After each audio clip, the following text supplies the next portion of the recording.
إن الله يرفع بهذا الكتاب أقواما ويضع به الآخرين. رب اشرح لي صدري ويسر لي أمري واحلل عقدة من لساني يفقه قولي. اللهم فقهنا في الدين وعلمنا التأويل. آمين يا أرحم الراحمين. رب يسر ولا تعسر وتمم علينا بالخير.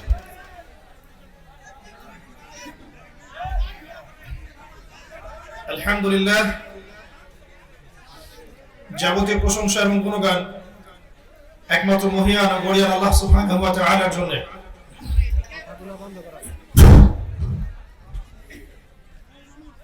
যাবতীয় প্রশংসা এবং গুণগান একমাত্র মহিয়ান ও গরিয়ান আল্লাহ সুবহানাহু ওয়া তাআলার জন্য, যে আল্লাহ পাক নাযিল করেছেন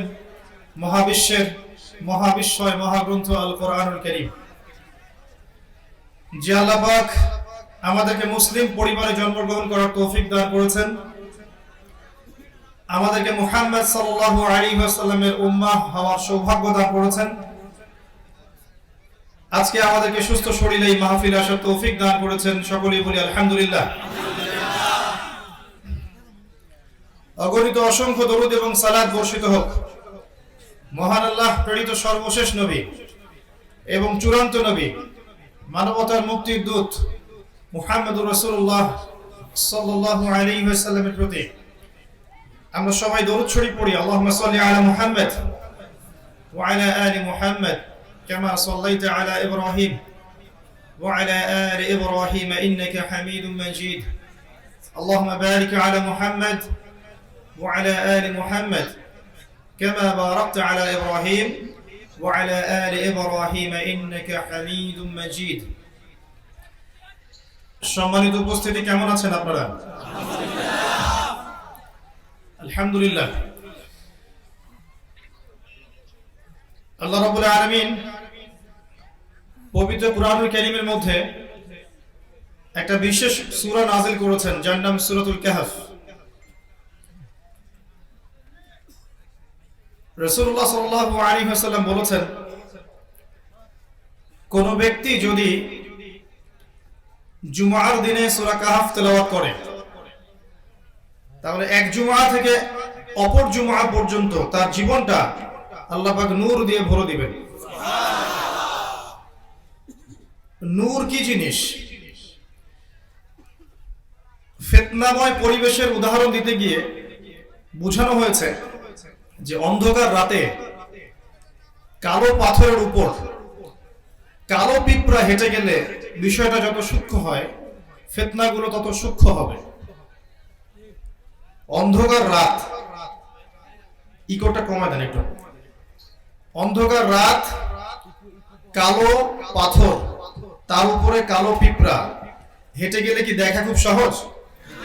খুব সহজ? কি আপনার কাছে থাকলে আপনি দেখতে পারবেন? আলো,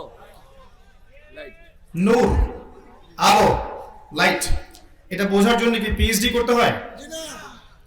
সূরা কাহফ আপনাকে সেই নূর দিবে ইনশাআল্লাহ তাআলা।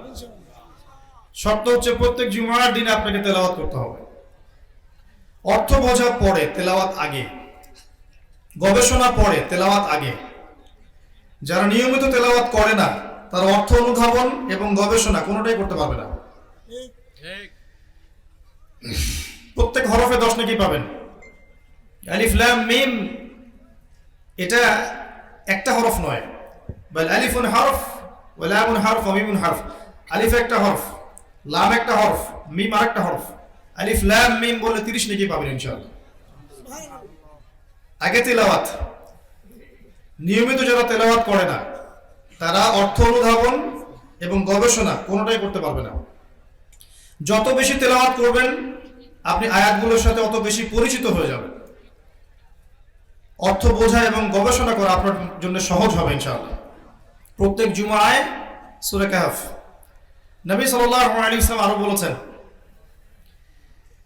যে সূরা কাহফের প্রথম 10 আয়াত, কোন বর্ণনা এসেছে শেষের 10 আয়াত, আর কোন একটা হাদিসে এসেছে, এটা একটা হাদিসে আছে প্রথম 3 আয়াত। এক কথায় প্রথম 10 এবং শেষের 10 যদি পুরোটা মুখস্থ করতে নাও পারেন, প্রথম 10 শেষের 10 অবশ্যই মুখস্থ করবেন। যে ব্যক্তি সূরা কাহফের প্রথম 10 আয়াত বা শেষ 10 আয়াত মুখস্থ রাখবে, তার উপর আমল করবে ইনশাআল্লাহ, তার জীবদ্দশায় যদি দাজ্জাল বের হয়, দাজ্জাল কে? সিনেমার হিরো? কোন পলিটিক্যাল লিডার? সামাজিক নেতা? ক্রিকেটার? ফুটবলার? সেলিব্রিটি? কে সে? আল্লাহ রাব্বুল আলামিনের নবী মুহাম্মদ সাল্লাল্লাহু আলাইহি ওয়াসাল্লাম বলছেন, এমন কোন নবী নেই যিনি তার কওমকে মসিহুদ দাজ্জালের ফিতনা সম্পর্কে সতর্ক করেননি। এমন কোন নবী নাই। আমরা জানি নবীদের সংখ্যা কোরআনে 25 জন রাসূলের কথা আছে, তাই না? কিছু হাদিসের মধ্যে 1,24,000, কোন হাদিসে 2,24,000 এমন সংখ্যা এসেছে। আল্লাহ ভালো জানেন এক্সাক্ট ফিগারটা কত, কিন্তু সংখ্যা কিন্তু প্রচুর, লক্ষাধিক। প্রত্যেক নবী তার কওমকে মসিহুদ দাজ্জালের ফিতনা সম্পর্কে সতর্ক করেছেন। এমনকি নূহ আলাইহিস সালাম তার কওম বা সম্প্রদায়কে এই দাজ্জালের ফিতনা সম্পর্কে সতর্ক করেছিলেন। আমাদের নবী সাল্লাল্লাহু আলাইহি ওয়াসাল্লাম বলছেন, আমি অতিরিক্ত একটা কথা বলতে চাই যেটা অন্য নবীরা বলেননি। সেটা কি? তিনি বললেন যে মসিহুদ দাজ্জাল বা মিথ্যা মাসিহ, সে এক চোখে অন্ধ হবে, কোন বর্ণনা এসেছে ডান চোখে অন্ধ হবে, কিন্তু তোমাদের আল্লাহ তিনি অন্ধ নন। এতটুকু বলেছেন তিনি, এতটুকু। ইতিহাসের শুরু থেকে শেষ পর্যন্ত মসিহুদ দাজ্জালের চেয়ে বড় কোনো ফিতনা আসেনি, এই পৃথিবীতে আসবেও না। সেই মসিহুদ দাজ্জাল যদি আপনার জীবদ্দশায় বের হয় এবং আপনি যদি সূরা কাহফের প্রথম 10 আয়াত শেষ 10 আয়াত মুখস্থ রাখেন, আমল করেন, আল্লাহ পাক আপনাকে সেই ফিতনা থেকে বাঁচাবে ইনশাআল্লাহ তাআলা। শোনেন, এই পৃথিবীতে যত মুসলিমদেরকে হত্যা করা হচ্ছে বা ইতিহাসে হয়েছে, পৃথিবীতে যত মুসলিম মা বোনদেরকে ধর্ষণ করা হয়েছে, যত শিশুদেরকে বোম মেরে হত্যা করা হচ্ছে এবং হয়েছে, যত পলিটিক্যাল ফাসাদ, সামাজিক ফাসাদ, পারিবারিক ফাসাদ, জিনা, পর্নোগ্রাফি, মাদক, জুয়া, ঘুষ, দুর্নীতি, হত্যা, রাহাজানি, ছিনতাই, যত ফিতনা ফাসাদ আছে, এগুলো সব যদি একত্রিত করেন, দাজ্জালের ফিতনার মতো বড় হবে না। আমি কি বুঝাতে পারলাম সেটা কত বড় ফিতনা? যা দেখছেন যত ফিতনা, এগুলো দাজ্জালের ফিতনার সামনে কিচ্ছু না, একেবারেই কিছু না। যখন সে বের হবে তখন পৃথিবীর অবস্থা যেমন হবে, এগুলোর সামনে এই ফিতনা কিচ্ছু না।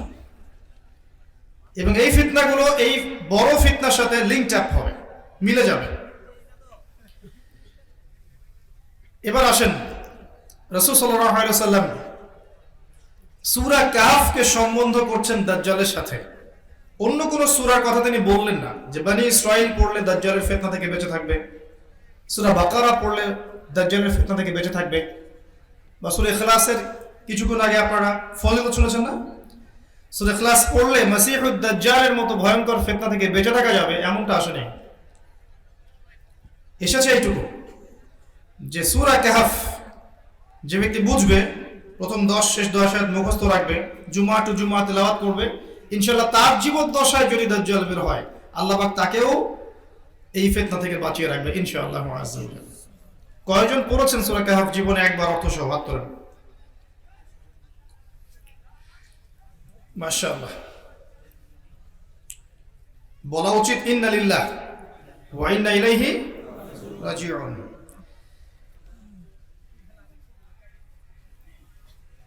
যে ব্যক্তি বিচক্ষণ শ্রোতা, তিনি বুঝে ফেলবেন যে নিঃসন্দেহে এই সূরার মধ্যে এমন কিছু আছে যা আপনাকে দাজ্জালের ফিতনা থেকে বাঁচাবে। এটা বুঝতে পারছেন না? কেন এই সূরাকে সম্বন্ধ করা হলো? নিঃসন্দেহে এই সূরার মধ্যে এমন কিছু আছে যা আপনাকে মসিহুদ দাজ্জালের ফিতনা থেকে বাঁচাবে। যারা এখানে এসেছেন ভিডিও করতে ক্যামেরা নিয়ে, এটাই মূল কাজ, কাইন্ডলি আপনারা চলে যান এখান থেকে প্লিজ। যারা এখানে এসেছেন শুধু আলোচনা শুনতে এবং কিছু শিখতে, তারা বসে থাকেন। তাদের সংখ্যা 10 জন হলে আমি 10 জনের সামনে ওয়াজ করে চলে যাব। আমি তো মডেল না ভাই যে এখানে ছবি তুলতে হবে। আর আমি অনেক লেকচারে বলেছি, বারবার বলে যাই, কিন্তু আমি জনগণকে বোঝাতে ব্যর্থ। অপ্রয়োজনীয় ছবি মূর্তি যারা তৈরি করবে, কিয়ামতের দিন এই ছবি মূর্তিকে প্রাণ দিতে বলা হবে, তাকে আযাব দেওয়া হবে, বলা হবে এর মধ্যে জীবন দাও। সে যদি জীবন দিতে না পারে, আযাব চলতে থাকবে কিয়ামত পর্যন্ত। এটা এক প্রকার শিরক। অপ্রয়োজনীয় ছবি মূর্তি তৈরি করছে, কোনো প্রয়োজন নাই। একটা সময় ছিল আলেম ওলামার কাছে গেলে মানুষ বলতো হুজুর বা ওস্তাদ বা শাইখ বা কিছু একটা সম্বোধন করে বলতো যে আমার জন্য একটু দোয়া করে দেন, একটু মুসাফা করতে চাই। এখন আসলেই বলে একটু তাকান হুজুর, ছবি নেই। কি ফায়দা? কি ফায়দা বলেন? অ্যাবসলিউটলি নো ভ্যালু, কোনো ফায়দা নেই, বরং একটা গুনাহ হলো। এবং এতে করে আপনিও বিপদে পড়তে পারেন, সেই ব্যক্তিও বিপদে পড়তে পারেন। সিচুয়েশন তো বোঝেন না, এই জন্য এগুলো করেন। মনে করেন আপনি এমন কারোর সাথে ছবি তুলেছেন যে ব্যক্তি কোন একটা অপরাধ করেছে, কথার কথা, অপরাধের ইনভেস্টিগেশন হচ্ছে, হতে হতে হতে দেখা যাবে যে আপনার সাথে তার ছবি পাওয়া গেছে। এবার ওই যে অপরাধী, সে তো অপরাধের শাস্তি ভোগ করছেই, এবার আপনাকেও বিনা অপরাধে শাস্তি ভোগ করতে হবে। তো এখানে যারা এসেছেন ইলম শিখতে, কিছু জানতে, আমরা বিষয়ভিত্তিক একটা বিষয় নিয়ে কথা বলবো 1 ঘন্টার মতো ইনশাআল্লাহ। এরপরে আমরা যে যার মতো চলে যাব। এখান থেকে যাওয়ার পরে যেন আমরা কিছু নিয়ে যেতে পারি। নিছক যারা ভিডিও করার উদ্দেশ্যে এসেছেন, এই লেকচার তাদের জন্য নয়। এবং পরিবেশ আল্লাহর রাস্তা নষ্ট করবেন না। শুকরিয়া, জাযাকাল্লাহ। বিসমিল্লাহ।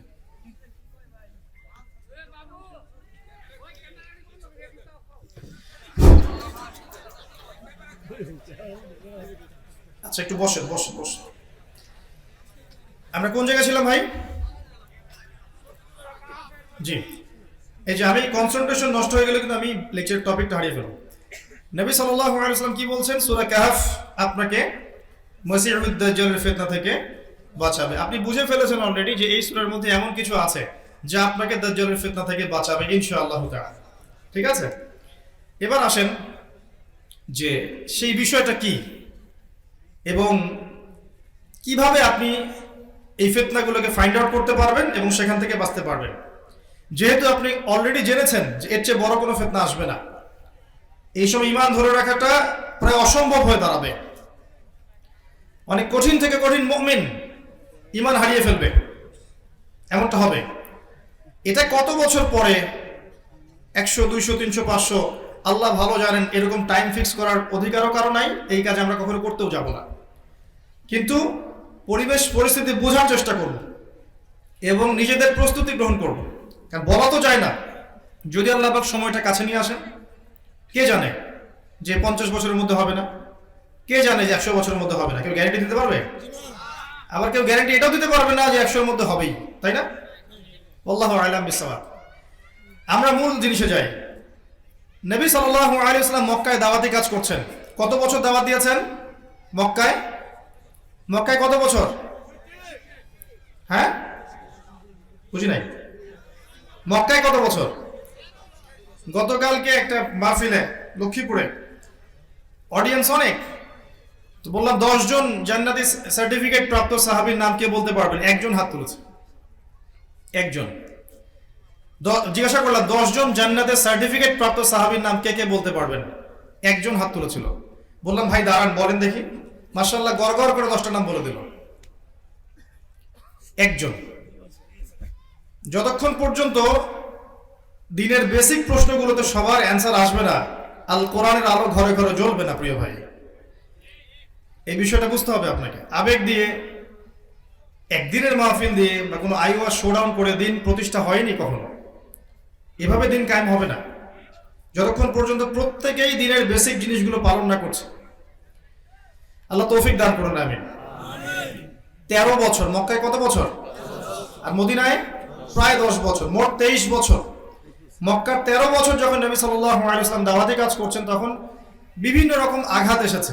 শারীরিক নির্যাতন, মানসিক নির্যাতন, অর্থনৈতিক নির্যাতন, কখনো কখনো ধর্মতাত্ত্বিক কিছু বাধা এসেছে। যেমন একটা বাধা বলছি, মক্কার কুরাইশরা, তাদের কাছে আসমানি কোনো কিতাব ছিল না, ছিল না।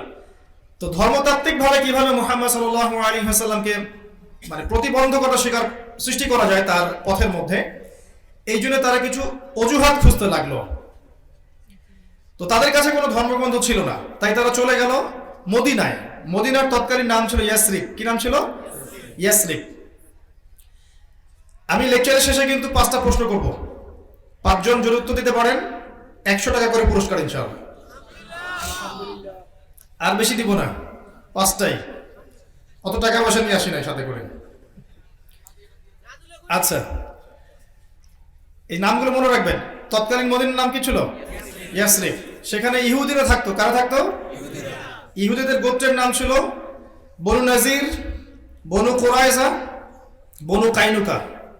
বনু নাজির, বনু কুরাইজা, বনু কাইনুকা। তো তাদের মধ্যে ইহুদি পণ্ডিত ছিল, আর ইহুদিদের কাছে কিন্তু আগের ধর্মগ্রন্থের জ্ঞান আছে না? তাওরাত, জাবুর, ইনজিল, এগুলো জ্ঞান আছে না? আছে। কারণ তাদের এই বনু ইসরাইল গোত্রের মধ্যে সবচেয়ে বেশি নবী রাসূল এসেছে। ঠিক আছে? সবচেয়ে বেশি নবী রাসূল এসেছেন এই বনু ইসরাইলের মধ্যেই। এই জন্যই তো ইসরায়েলের দাপট এত বেশি। তারা মনে করে যে আমরা আল্লাহওয়ালা, বাকি সবাই হচ্ছে তেলাপোকা, ওরা তাই মনে করে। যাই হোক, ওই ইহুদিরা এই মক্কার কুরাইশদেরকে শিখিয়ে দিল ওই ব্যক্তিকে গিয়ে 3টা প্রশ্ন করবে। কাকে? কাকে 3টা প্রশ্ন করবে? মুহাম্মদ সাল্লাল্লাহু আলাইহি ওয়াসাল্লামকে। যদি সে 3টার উত্তর দিতে পারে, নিঃসন্দেহে সে একজন আল্লাহর নবী। ঠিক আছে? এই প্রশ্নের উত্তর একজন নবী ছাড়া কারো পক্ষে দেওয়া সম্ভব না। জিজ্ঞাসা করবে তাকে গিয়ে আসহাবুল কাহফের কি হয়েছিল, 1 নম্বর। 2 নম্বর, তাকে গিয়ে জিজ্ঞাসা করবে যুলকারনাইন এই বাদশাহ, বা এই কেউ বলেন নবী, কেউ বলেন বাদশাহ, তার কি হয়েছিল। 3 নম্বর, তাকে জিজ্ঞাসা করবে রূহ কাকে বলে, আত্মা বা রূহ কাকে বলে। যদি সে উত্তর দিতে পারে, নিঃসন্দেহে সে একজন নবী। যদি উত্তর দিতে না পারে, তোমরা বুঝে নিবে সে নবী নয়।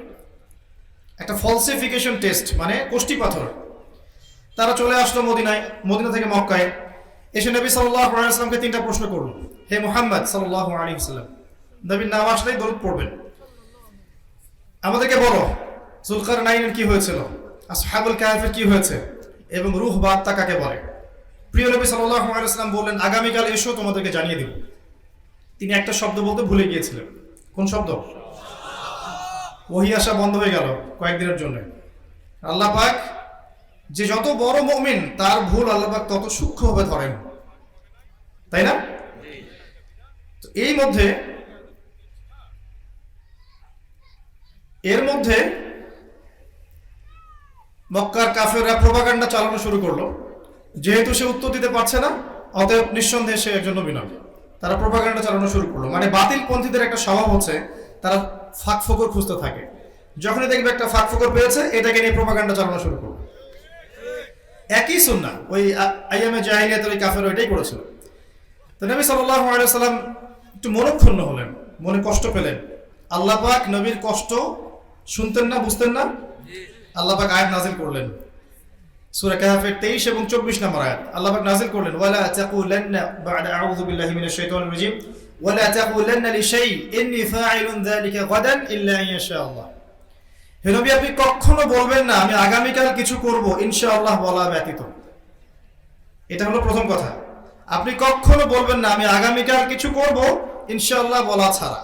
আমরা ইনশাআল্লাহ বলি তো? ইনশাআল্লাহ অর্থ কি? অনেকে জিজ্ঞাসা করে, ভাই কেমন আছেন? বলে ইনশাআল্লাহ ভালো আছি। তো কি বলতে হবে এখানে? আলহামদুলিল্লাহ প্রেজেন্ট, ভালো আছেন আপনি। ইনশাআল্লাহ ফিউচার, ইনশাআল্লাহ আমি যাব, ইনশাআল্লাহ আমি করব। ঠিক আছে?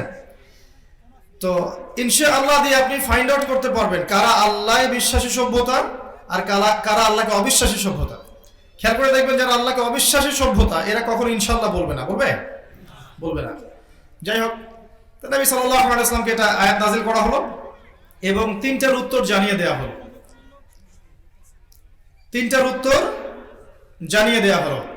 একটা হচ্ছে রূহ কাকে বলে, এর উত্তর কোথায় আছে? সূরা বনী ইসরাঈলের মধ্যে। কোথায়? সূরা বনী ইসরাঈলের মধ্যে।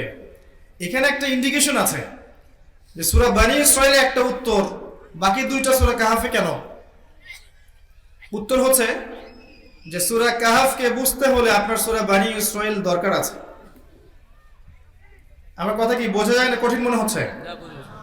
আমি সহজ করার চেষ্টা করছি, একটু পর সহজ হয়ে যাবে ইনশাআল্লাহ। দ্বিতীয় উত্তর, আসহাবুল কাহাফের কি হয়েছিল?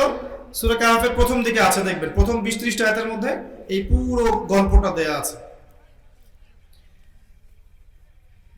আর 3 নাম্বার হচ্ছে ওই যুলকারনাইন বাদশার কি হয়েছে, এটা এই সূরার শেষের দিকে গিয়ে পাবেন, একদম শেষের দিকে। তো 3টার উত্তর আল্লাহ পাক নাযিল করলেন।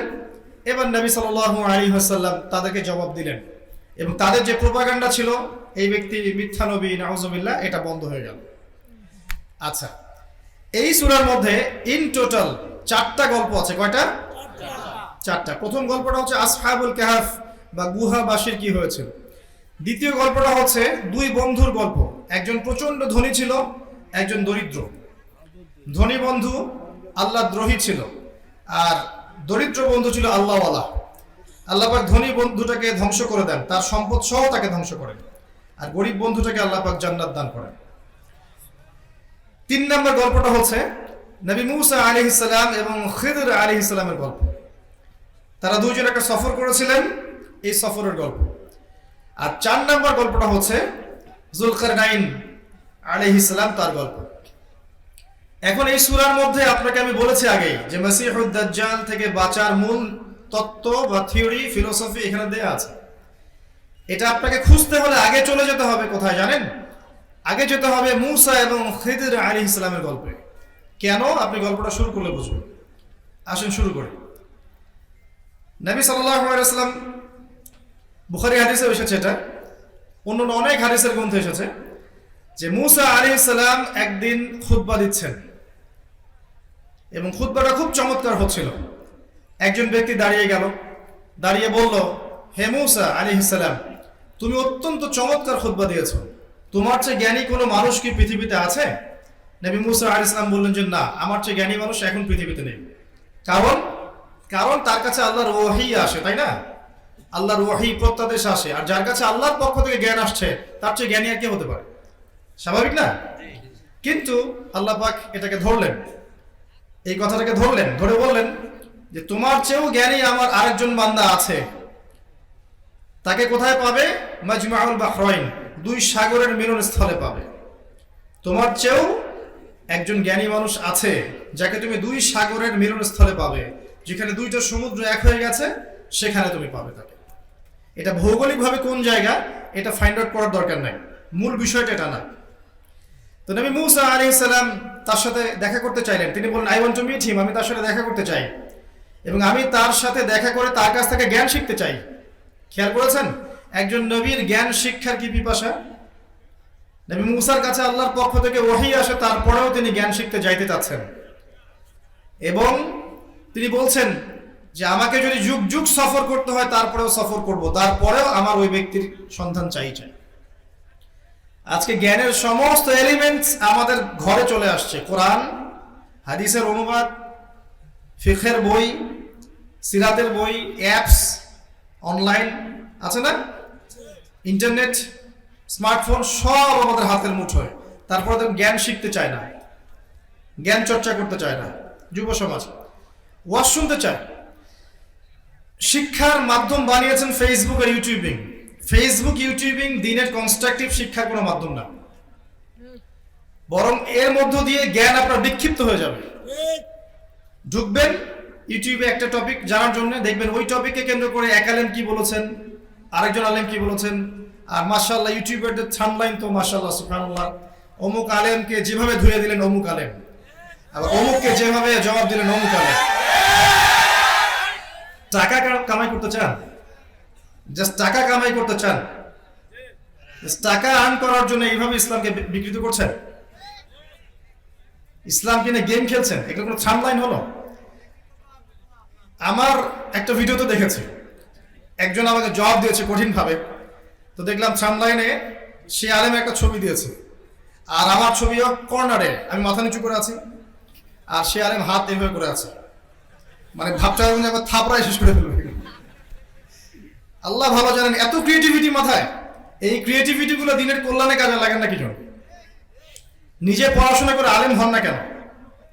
নিজে পড়াশোনা করে আলেম কেন হচ্ছেন না? নসিহত এটা আল্লাহ পাকের একটা মাধ্যম দিন প্রচারের। এই মাধ্যমটাকে ভালো মতো ইউজ করতে পারবেন, অন্যায়ভাবে ইউজ করতে পারবেন। চাইলেই যে কোনো ব্যক্তিকে, হুয়েভার হি ইজ, এই পৃথিবীতে সে যেই হোক না কেন, তাকে অনলাইনের মাধ্যমে, ইউটিউব, ফেসবুকিং এর মাধ্যমে তাকে বিতর্কিত করা সম্ভব। সে যেই হোক না কেন, যেই হোক না কেন, যত বিশুদ্ধ বক্তব্য দেখ না কেন, তাকে আপনি যদি চান ইউটিউবের মাধ্যমে, ফেসবুকের মাধ্যমে ভিডিও কাটছাট করে নির্দ্বিধায় বিতর্কিত করতে পারবেন। আর জাতি হিসেবে আমরা আবেগী বেশি এবং ইস্যু পাগল জাতি। একটা ইস্যু আসবে, মাশাআল্লাহ নাচবে 5 দিন, 7 দিন, 10 দিন। আরেকটা ইস্যু আসবে, ওই ইস্যু শেষ, এবার এটাকে নিয়ে খেলবে। এই করতে করতে মাশাআল্লাহ, এই করতে করতেই মাশাআল্লাহ ইসরায়েল এই বিশ্বের রুলিং স্টেট হয়ে গেছে। এই করতে করতে ইসরায়েল এই বিশ্বের রুলিং স্টেট হয়ে গেছে।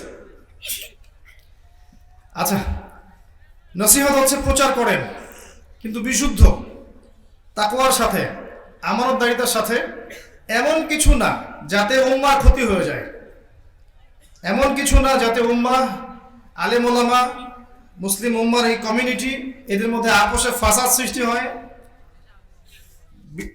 ইসলামের বিরোধী শক্তিরা সুযোগ পেয়ে যায়, আলেমে আলেমে হিংসা বিদ্বেষ ছড়ায় এবং আস্তে আস্তে এই চেয়ারগুলো ফাঁকা হয়ে যায়। এমন কোনো কাজ করতে যাবে না। আল্লাহ পাক বোঝার তৌফিক দান করুন, আমিন।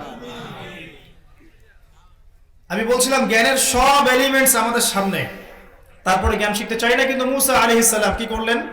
তিনি বলছেন যে যদি আমাকে যুগ যুগ সফর করতে হয় তারপরে আমি করব, তারপরেও ওই ব্যক্তিকে আমার চাই যে আমার চেয়ে বেশি জ্ঞানী।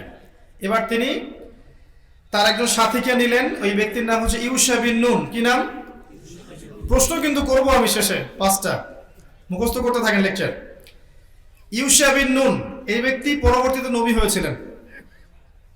তাকে সাথে নিলেন এবং একটা মাছ নিলেন সাথে, মাছ, ফিশ।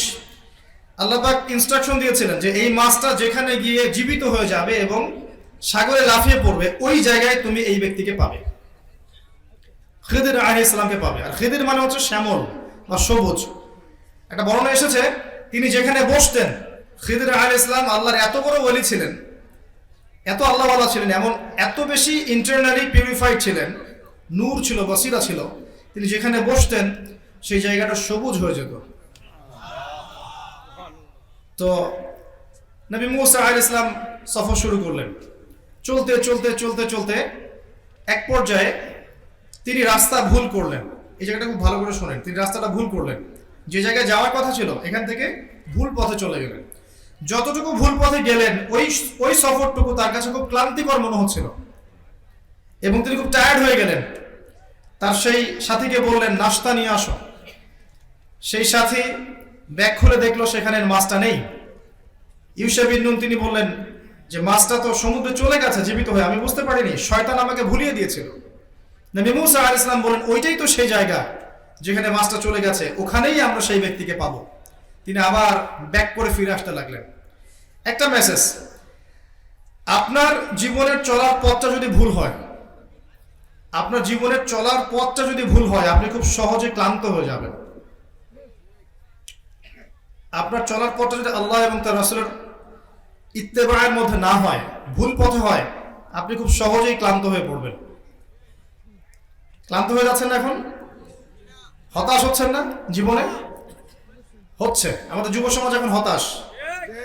যুব সমাজ হতাশায় ভোগে, টেনশনে ভোগে, অর্থের টেনশন, পরিবারের রেসপন্সিবিলিটি টেনশন, ঠিক আছে, সামনে ফিউচারের টেনশন, কি করব, অনেক টেনশনে ভোগে, হতাশাগ্রস্ত যুব সমাজ কিন্তু। এবং এক পর্যায়ে দেখবেন তারা নেশা করতে গেছে, গার্লফ্রেন্ডের কাছে শান্তি খুঁজতে যাচ্ছে, মিউজিকের কাছে শান্তি খুঁজতে যাচ্ছে, ক্যাসিনো, জুয়া, বাদক, এইসব জায়গায় শান্তি খুঁজতে যাচ্ছে। কেন জানেন? সে ভিতর থেকে হতাশ, সে ভিতর থেকে কষ্টে ভুগছে, মানসিক কষ্টে ভুগছে। এই কারণে সে এইসব জায়গায় গিয়ে সুকুন বা পিস খোঁজার চেষ্টা করছে।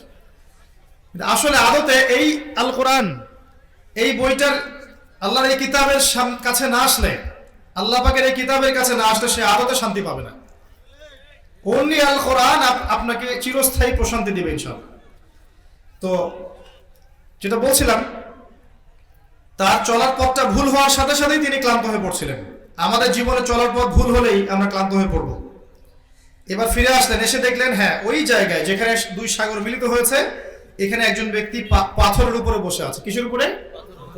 এখানে একটা মেসেজ যে আপনাকে শেষ জামানার স্কলার হতে হলে, যারা আল্লাহর ওয়াহির জ্ঞান দিয়ে বিশ্বকে চ্যালেঞ্জ করবে এবং সবচেয়ে জ্ঞানী মানুষের পর্যায়ভুক্ত হবে খিদর আলাইহিস সালামের মতো, তাদের চরিত্রটা ওই পাথরের মতো হতে হবে, রক স্টিল, একদম শক্ত, সামান্য বাতাসে টলে যাবে না, একদম পাথরের মতো শক্ত হতে হবে যদি আপনি শেষ জামানার দাজ্জালীয় সভ্যতাকে ডিল করতে যান। আচ্ছা, এবার সেই ব্যক্তি বসে আছেন, মুসা আলাইহিস সালাম আসলেন, এসে বললেন আসসালামু আলাইকুম। সেই ব্যক্তি বললেন খিদর আলাইহিস সালাম, এই জনমানব শূন্য জায়গায় সালাম কোত্থেকে আসলো? আমি মুসা আলাইহিস সালাম বললেন যে আমি মুসা। তো তিনি বলছেন তুমি কি বনি ইসরাইলের মুসা? তুমি কি বনি ইসরাইলের মুসা? মুসা আলাইহিস সালাম বলেন হ্যাঁ আমি বনি ইসরাইলের মুসা। আমি আপনার কাছে এসেছি এই কারণে যে আমি জেনেছি আপনার কাছে আল্লাহর পক্ষ থেকে জ্ঞান আছে, আমি সেই জ্ঞান শিখতে চাই। এবং খিদর আলাইহিস সালাম বললেন যে কিন্তু তুমি তো আমার সাথে ধৈর্য ধরতে পারবে না। কথাগুলো একটু বোঝার চেষ্টা করেন। যখন তিনি বলেছেন তুমি কি বনি ইসরাইলের মুসা, তার মানে হচ্ছে কি জানেন? খিদর আলাইহিস সালাম বনি ইসরাইলের কেউ নয়, তাই নয়? তিনি বনি ইসরাইলের কেউ নন, বনি ইসরাইলের বাইরের মানুষ। তো এখন যে এই যে ইসরায়েল এবং জিউসরা মনে করে তারা বিশ্বের সবচেয়ে জ্ঞানী society, elite society of the world, তারা মনে করে না? সত্যিকারের অর্থে পৃথিবীর সবচেয়ে জ্ঞানী মানুষ তাদের মধ্যে নয়, মুহাম্মদ সাল্লাল্লাহু আলাইহি ওয়াসাল্লামের উম্মতের মধ্যে আছে। বনি ইসরাইলের মধ্যে সবচেয়ে জ্ঞানী মানুষ নেই। খিদর আলাইহিস সালাম তিনি বনি ইসরাইল ছিলেন না। এবার রেসপন্সটা দেখেন, আমি আপনার কাছে জ্ঞান শিখতে চাই। তিনি বলছেন তুমি তো ধৈর্য ধরতে পারবে না।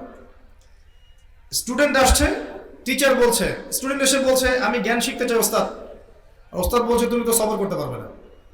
কি পরিমাণ দূরদর্শিতা থাকলে একজন ওস্তাদ বলতে পারেন তুমি তো ধৈর্য ধরতে পারবে না। অনেক সময় বলি না, আমরা ক্লাস নেই না, টিচার যারা আছে এক বছর পড়ানোর পর বলি না যে এই ব্যক্তি পাস করতে পারবে না, তুই পারবি না পাস করতে। আর একজনকে বলি না যে হ্যাঁ এই মাশাআল্লাহ ভালো করবে ইনশাআল্লাহ, বলি না? আমাদের পড়াতে পড়াতে একটা এক্সপিরিয়েন্স হয় না? খিদর আলাইহিস সালাম দেখেই বললেন তুমি তো ধৈর্য ধরতে পারবে না। কাকে বলছেন? মুসা আলাইহিস সালাম কোন নবী জানেন? জালিলুল কদর নবী, একজন যার সাথে ফেরাউনের স্মৃতি জড়িত, তাই নয় কি? আচ্ছা, তো মুসা আলাইহিস সালাম বললেন যে ইনশাআল্লাহ আমি সবর করব, ইনশাআল্লাহ আমি সবর করব। এই সূরার শুরুতে আমি আপনাকে ইনশাআল্লাহর ফজিলত শুনিয়েছি। এবার খিদর আলাইহিস সালাম বললেন ঠিক আছে তুমি আমার সাথে চলো, কিন্তু আমাকে কোনো প্রশ্ন করতে পারবে না, আমাকে কোনো প্রশ্ন করতে পারবে না। যদি প্রশ্ন করো তাহলে তুমি আমার সাথে চলতে পারবে না। নবী মুসা বলেন ঠিক আছে আলাইহিস সালাম। তারা চলতে লাগলেন। এবার শোনেন, তিনটা ঘটনা ঘটলো। তারা চলতে লাগলেন চলতে লাগলেন চলতে লাগলেন, এক পর্যায়ে তারা নৌকায় উঠলেন নদী পার হওয়ার জন্য। নদী পার হওয়ার একটু আগেই খিদর আলাইহিস সালাম নৌকার তলদেশটাকে ফুটা করে ফেললেন, একটা ঘটনা। দুই নাম্বার, একটা বাচ্চাকে পেলেন খিদর আলাইহিস সালাম, ছোট্ট বাচ্চা নিষ্পাপ, এই বাচ্চাটাকে খিদর আলাইহিস সালাম হত্যা করে ফেললেন, মার্ডার। তিন নাম্বার, একটা গ্রামে ঢুকলেন, মেহমানদারি চাইলেন, খাবার পানি চাইলেন, গ্রামের লোকজন মেহমানদারি করলো না, খারাপ ব্যবহার করলো। তারপরেও খিদর আলাইহিস সালাম ওই বাড়ির ভেঙে পড়া দেয়ালটাকে নিজের হাতে নির্মাণ করলেন বিনা পারিশ্রমিকে, কোনো পারিশ্রমিক ছাড়াই। এই তিনটা ঘটনাতেই নবী মুসা আলাইহিস সালাম বললেন আপনি এটা কি করছেন? যারা আমাদেরকে বিনা পারিশ্রমিকে নদী পার করিয়ে দিল, আপনি তাদের নৌকা ফুটা করে ফেললেন, আপনি তো একটা অন্যায় কাজ করলেন। খিদর আলাইহিস সালাম বললেন আমি কি তোমাকে বলিনি তুমি ধৈর্য ধরতে পারবে না? বললেন ঠিক আছে এরপরে কোনো প্রশ্ন করবো না, আমি ভুলে গিয়েছিলাম। আবার সামনে চললেন, বাচ্চাকে হত্যা করলেন। আর নবী মুসা আলাইহিস সালাম বলেন এটা আপনি কি করলেন? আগের পাপের চেয়ে এটা তো আরো বড় অন্যায় মনে হচ্ছে, একটা নিষ্পাপ বাচ্চাকে হত্যা করে ফেললেন। তারপর খিদর আলাইহিস সালাম বললেন যদি আরেকটা প্রশ্ন করো তাহলে এখানেই সফর শেষ। আবার চললেন, ওই যে দেয়াল নির্মাণ করলেন। নবী মুসা আলাইহিস সালাম বললেন আপনি তো চাইলে পারিশ্রমিক নিতে পারতেন, এবার খিদর আলাইহিস সালাম বলেন, হাযা ফিরাকু বাইনি ওয়া বাইনিক। আমি কিন্তু আরবিগুলো বলছি না, অনেক সময় চলে যাবে, শুধু বাংলাটুকু বলছি। হাযা ফিরাকু বাইনি ওয়া বাইনাক, এই হলো তোমার আমার পার্থক্য। এখন তোমার আমার চলার পথ আলাদা, তুমি সবর করতে পারো নাই। নবী মুহাম্মদ সাল্লাল্লাহু আলাইহি ওয়াসাল্লাম বলেছিলেন যে সেদিন যদি মুসা আলাইহিস সালাম সবর করতে পারতেন তাহলে অনেক জ্ঞান শেখা যেত, আর অনেক ঘটনা ঘটতো, জ্ঞান শেখা যেত। তো যাওয়ার আগে খিদর আলাইহিস সালাম বলে দিলেন, আমি তোমাকে জানিয়ে দিচ্ছি মুসা কি কারণে আমি কাজগুলো করেছি। ওই নৌকার তলদেশ যদি ফুটা না করতাম তাহলে জলদস্যুদের একটা দল সেই নৌকাটাকে হাইজ্যাক করে নিয়ে যেত, কারণ তারা ভালো ফ্রেশ নৌকা পেলে নিয়ে যায়, ত্রুটিযুক্ত নৌকা তারা নেয় না। আমি ওই নৌকাটা ফুটা করে এই দরিদ্র জেলেদের উপকার করে দিয়েছি। কথা কি বুঝতে পারছেন? ওই বাচ্চাটাকে আমি এই কারণে হত্যা করেছি যে আল্লাহর নির্দেশেই করেছি। আমার কাছে আল্লাহর পক্ষ থেকে জ্ঞান এসেছে যে এই বাচ্চা যখন বড় হবে তখন একটা বড় কাফের হবে এবং সে নিজেও কুফরি করবে, তার পিতামাতাকে পর্যন্ত কাফের বানিয়ে ছাড়বে। আল্লাহর নির্দেশে আমি তাকে হত্যা করেছি। আর ওই যে দেয়াল নির্মাণ করেছি, ওই দেয়ালটা ছিল দুইজন এতিম বাচ্চার সম্পত্তি। ওই দেয়ালের নিচে এই দুই এতিম বাচ্চার পৈতৃক রেখে যাওয়া সম্পত্তি আছে। যদি নির্মাণ না করতাম অন্য মানুষ সম্পত্তি নিয়ে চলে যেত। আমি নির্মাণ করেছি, এরা যখন বড় হবে তখন সম্পত্তি তারা নিজেরাই পেয়ে যাবে। এই তিনটা ঘটনাতেই তোমার কাছে মনে হয়েছে যে আমি অন্যায় করছি, কিন্তু প্রকৃত দৃষ্টিভঙ্গি হচ্ছে এই যে বাহ্যিক চোখ দিয়ে যা দেখা যায় সবসময় তা সত্য নয়। অভ্যন্তরীণ চোখ দিয়ে যখন আপনি দেখবেন, আল্লাহর নূর দিয়ে আপনি দেখতে পারবেন, তখন আপনি বুঝতে পারবেন সত্যিকার অর্থে কোনটা হক কোনটা বাতিল। সূরা কাহফ কিভাবে আপনাকে দাজ্জাল থেকে বাঁচাবে এটা বুঝতে হলে আগে আপনার দৃষ্টিভঙ্গি ঠিক করতে হবে। এই জন্য আল্লাহ পাক এই সূরার মধ্যে গল্পটা দিয়েছেন। আগে সবাইকে খিদর আলাইহিস সালামের মতো দূরদর্শিতা সম্পন্ন হতে হবে। শুধু বাহ্যিক চোখ দিয়ে দেখলেই হবে না, বিশ্বকে ভিতরের চোখটা দিয়ে দেখতে হবে। বাইরের চোখ দিয়ে দেখলে আপনি বুঝবেন যে বিশ্ব এগিয়ে যাচ্ছে, মাশাআল্লাহ, সায়েন্স এন্ড টেকনোলজি, মাশাআল্লাহ, চাঁদে যাচ্ছি, মঙ্গলে অভিযান পাঠাচ্ছি, অন্যান্য গ্রহে পানি খুঁজে বেড়াচ্ছি, পারমাণবিক অস্ত্র তৈরি করেছি, world bank, IMF, United Nations, সামরিক বাহিনী, কত কিছু, ওয়ার্ল্ডে ফার্স্ট লেন অফ লাইফ, সভ্যতা এগিয়ে গেছে, তাই না? ভিতরের চোখ দিয়ে আপনি দেখলে বুঝবেন এই পুরো ওয়ার্ল্ডটা এগিয়ে যাচ্ছে ঠিকই, বাট কিয়ামতের দিকে। আগে দৃষ্টিভঙ্গি চেঞ্জ করতে হবে এবং আল্লাহর নূর দিয়ে দেখতে হবে কোন কলবের মধ্যে নূর আসবে, যেই কলব নিয়মিত পরকালকে স্মরণ করে, মৌতকে স্মরণ করে, বেশি বেশি কোরআন তেলাওয়াত করে, বেশি থেকে বেশি আল্লাহর জিকির করে, তাসবিহ তাহলিল করে, আল্লাহর কাছে দোয়া করে, নফল নামাজ পড়ে, দান সাদাকা করে, রোজা রাখে, এইসব কলবের মধ্যে নূর আসতে পারে।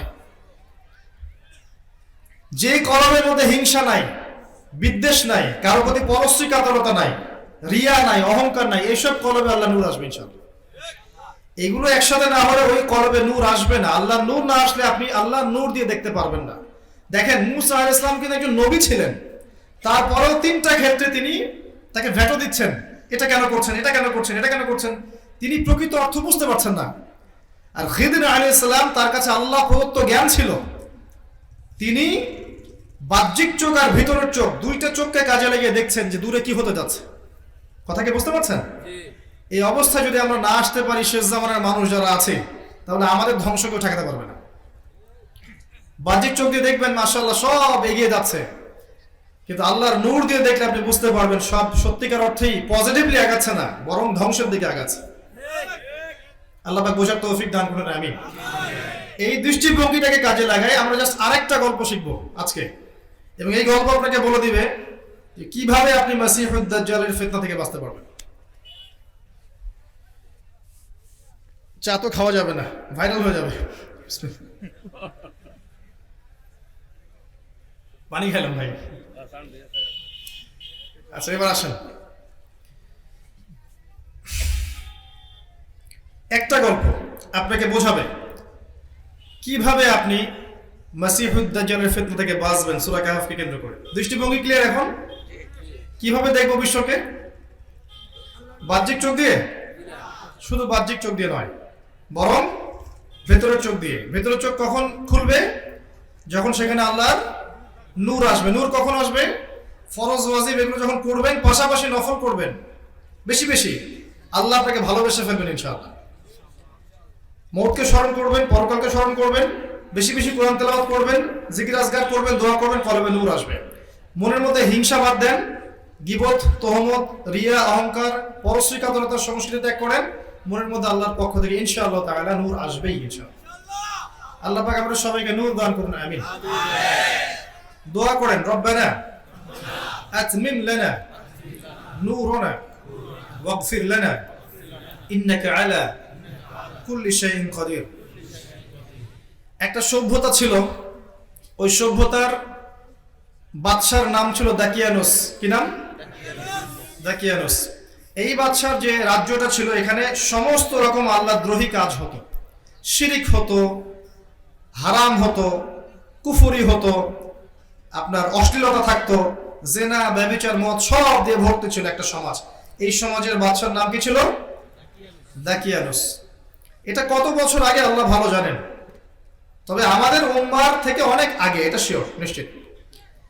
তো এরকম একটা সমাজের মধ্যে কিছু যুবককে আল্লাহ পাক হেদায়েত দিলেন। যুবক ভাইদের জন্য সুসংবাদ, কিছু যুবককে আল্লাহ পাক হেদায়েত দিলেন, এবং সেই যুবকরা সাধারণ কোনো যুবক ছিল না, বরং ওই সোসাইটির যারা নেতৃস্থানীয় ব্যক্তি তাদের সন্তান ছিল তারা। সুবহানাল্লাহ। হেদায়েত পাওয়ার পর তারা যেটা করলো, তারা ঈমানটা গোপন রাখলো। এরপর এক পর্যায়ে জানাজানি হয়ে গেল, তারা অন্যকে দাওয়াত দিতে লাগলো। দাওয়াতে খুব একটা ফলাফল আসলো না, বরং ওই স্বৈরাচারী শাসক দাকিয়ানুস সে তাদেরকে ধরে ফেলল। ধরে 3 দিনের আলটিমেটাম দিল, 3 দিনের মধ্যে যদি এই ধর্ম ত্যাগ না করেছো, আমাদের ধর্মে ফিরে না আসছো, তাহলে তোমাদেরকে মৃত্যুদণ্ড দিব। কথা কি বুঝতে পারছেন আমার? এবার তারা চিন্তা করছেন এখন কি করা যায়। তাদের সাথে একটা কুকুর ছিল। কি ছিল? কুকুর। এবার তারা চিন্তা করলেন আমরা এখান থেকে চলে যাব, আমরা এখানে ফাসাদ সৃষ্টি করব না, এদের সাথে আপোষও করব না, ধর্ম ত্যাগও করব না, আমরা এক আল্লাহর তাওহীদে থাকবো, এখান থেকে ডিসকানেক্টেড হয়ে যাব, এই ফিতনাময় পরিবেশ থেকে আমরা সরে যাব, সাইলেন্টলি এখান থেকে লিভ করব। তারা চলে গেলেন। তারা চলে যাচ্ছিলেন অন্য কোনো জায়গার দিকে। পথিমধ্যে তারা ক্লান্ত অনুভব করলেন, একটা গুহার মধ্যে আশ্রয় নিলেন। সেই গুহায় শোয়া মাত্রই তারা ঘুমিয়ে পড়লেন।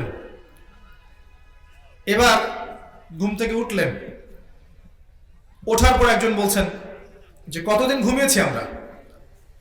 একজন উত্তর করছেন হয়তো একদিন ঘুমিয়েছি বা একদিনের কিছু অংশ। আরেকজন বলছে আল্লাহ ভালো জানেন কতদিন ঘুমিয়েছি। আচ্ছা ঠিক আছে, আমরা ক্ষুধার্ত, এই পয়সাগুলো নাও, নিয়ে বাজারে যাও, বাজারে গিয়ে কিছু খাবার কিনে নিয়ে আসো। এবার সেই ব্যক্তি পয়সাগুলো নিল, নিয়ে বাজারের উদ্দেশ্যে রওনা দিচ্ছে। এবার গুহা থেকে বের হয়ে সে যা দেখলো, এই দৃশ্য দেখে তার কাছে মনে হচ্ছে সে স্বপ্ন দেখছে। এটা কোনো স্বপ্ন, দুঃস্বপ্ন মনে হয়। যে রাস্তা দিয়ে তারা এসেছে এখনকার রাস্তা এমন নয়, যেই পথ দিয়ে তারা গতকালকে এসেছে সেই পথটা এমন নয়, যে বাজারে সে গেল সেই বাজারটা আগের মতো নয়। তার কাছে মনে হচ্ছে সে স্বপ্ন দেখছে। যাই হোক, সে দোকানদারকে বলল যে কিছু রুটি দাও আমাকে। দোকানদার কিছু রুটি দিল, সেই ব্যক্তি পয়সাটা দিয়ে দিল তাকে।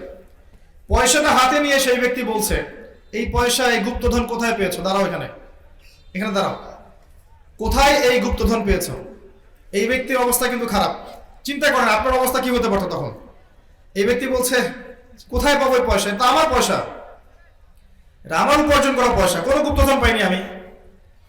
তো এই ব্যক্তি বলছে দোকানদার, এখানে যে রাজার সিগনেচার দেওয়া আছে এই দাকিয়ানুস বাদশার, এ তো 300 বছর আগে মারা গেছে। কত বছর? 300 বছর আগে মারা গেছে। এখন এই লোকের মাথা আরো খারাপ। কি বলে? কারণ দাকিয়ানুস বাদশার আন্ডারে যারা বড় বড় নেতৃস্থানীয় ব্যক্তি ছিলেন, আমরা ওদের সন্তান, তা আমাদের চেয়ে ভালো কে চিনবে রাজাকে, তাই না? তো তার কাছে বিষয়টা একটু এলোমেলো মনে হচ্ছে। যাই হোক, সেখানে ওই যে পুলিশ প্রশাসন চলে আসলো। কি হয়েছে এখানে, ঘটনা কি?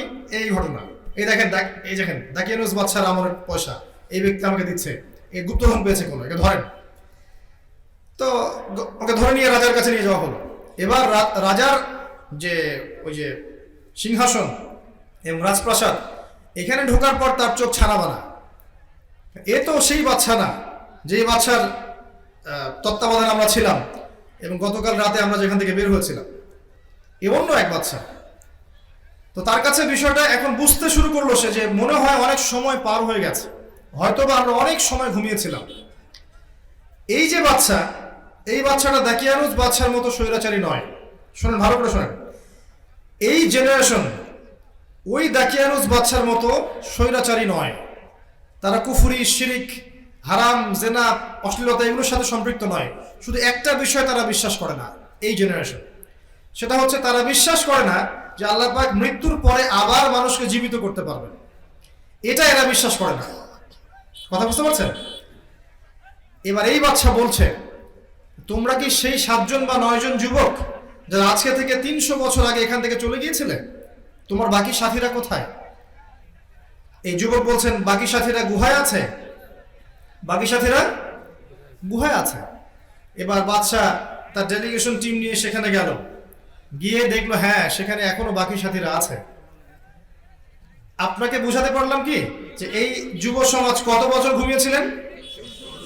প্রায় 309 বছর আল্লাহ পাক এদেরকে ঘুম পাড়িয়ে রেখেছেন। রাখানোর পর আবার জীবিত করেছেন।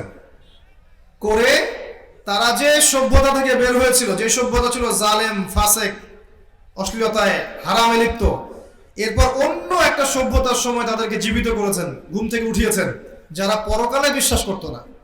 আল্লাহ পাক এই 7 জন বা 9 জন যুবককে দিয়ে একটা পুরো সভ্যতাকে মেসেজ দিলেন যে আল্লাহ এই 300 বছর ঘুম পাড়িয়ে জীবিত করতে পারেন, ঘুম থেকে উঠাতে পারেন। সে আল্লাহ অবশ্যই মৃত্যুর পর মানুষকে পুনরুজ্জীবিত করতে পারবেন। সবাই ইমানদার হয়ে গেল, আলহামদুলিল্লাহ। কি মেসেজ? মেসেজগুলো শোনেন। ওই দাকিয়ানুস বাদশার যে যুগটা ছিল, ওই যুগের অবস্থার এখনকার বিশ্বের অবস্থার মধ্যে কোনো পার্থক্য নেই। ওই দাকিয়ানুস বাদশার যুগটা ছিল শিরকে ভরা, এখনকার ওয়ার্ল্ডটা শিরকে ভরা।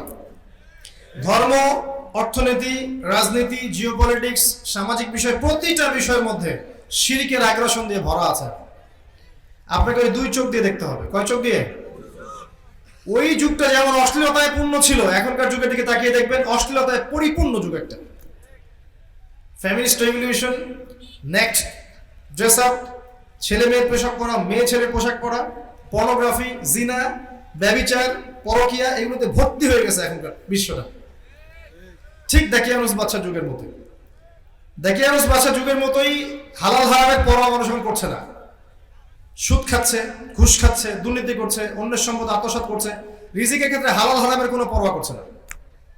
ঠিক ওই যুগের মতোই প্রতিটা বিষয়, কুফর, শিরিক, অশ্লীলতা, মাদক, পর্নোগ্রাফি, হালাল হারামের মানদণ্ড উল্টে দেয়া, আল্লাহর হালালকে হারাম করা, আল্লাহর হারামকে হালাল করে নেওয়া, শিরিক করা, স্ট্যাচু ওয়ার্শিপ করা, প্রতিটা বিষয় এই বিশ্বের মধ্যে আছে।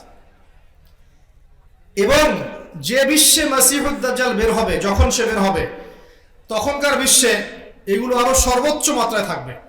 এখন যা আছে তার চেয়ে আরো বেশি মাত্রায় থাকবে। এখন মেসেজটা কি? এরকম অবস্থাতেও আল্লাহ পাক কিছু যুবককে হেদায়েত করবেন ইনশাআল্লাহ। কিছু মানুষকে আল্লাহ পাক হেদায়েত করবেন। ইন্নাহুম ফিতয়া আমানু বিরাব্বিহিম ওয়া জিদনাহুম হুদা। ওইরকম সমাজের মধ্যেও আমি কিছু যুবককে হেদায়েত করেছিলাম যারা আমার প্রতি ঈমান নিয়ে এসেছিল এবং আমি তাদের হেদায়েতকে বাড়িয়ে দিয়েছিলাম।